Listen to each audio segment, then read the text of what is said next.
ഒരു ബലൂൺ മൂന്ന് വാതക നിയമങ്ങൾ. ഒരു ബലൂൺ മൂന്ന് വാതക നിയമങ്ങൾ. ഒരു ബലൂൺ നമുക്ക് ഉദാഹരണമായി വെച്ചുകൊണ്ട് മൂന്ന് വാതക നിയമങ്ങൾ നമുക്ക് പഠിക്കാം.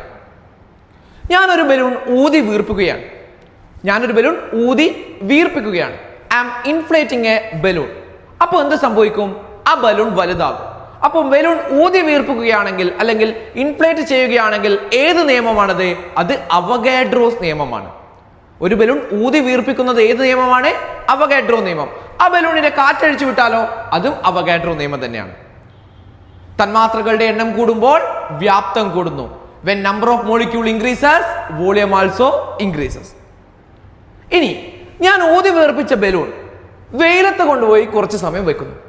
എന്ത് സംഭവിക്കും? നല്ല ചൂട് സമയമാണെങ്കിൽ ആ ബലൂൺ വലുതായി അത് പൊട്ടും.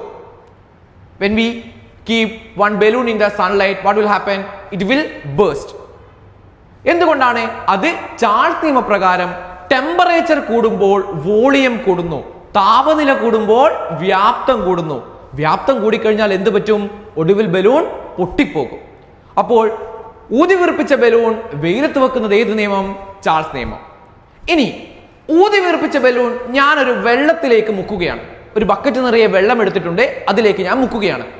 അപ്പോൾ എന്ത് സംഭവിക്കും? അവിടെ ബലൂണിന്റെ വലിപ്പം കുറയുന്നതായി കാണാൻ സാധിക്കും. What will happen when an inflated balloon immersed in water? Its size will decreases. എന്തുകൊണ്ടാണ്? വെള്ളത്തിന്റെ അടിഭാഗത്ത് പോകുന്തോറും മർദ്ദം കൂടുന്നു, പ്രഷർ കൂടുന്നു. അപ്പോൾ ബലൂണിന്റെ വോളിയം വ്യാപ്തം കുറയുന്നു. Pressure increases, volume decreases. ഏത് നിയമമാണ്? ബോയിൽ നിയമം. ബലൂൺ ഊതി വീർപ്പിക്കുന്നതോ കാറ്റഴിച്ചു വിടുന്നതോ അവഗാഡ്രോ നിയമം.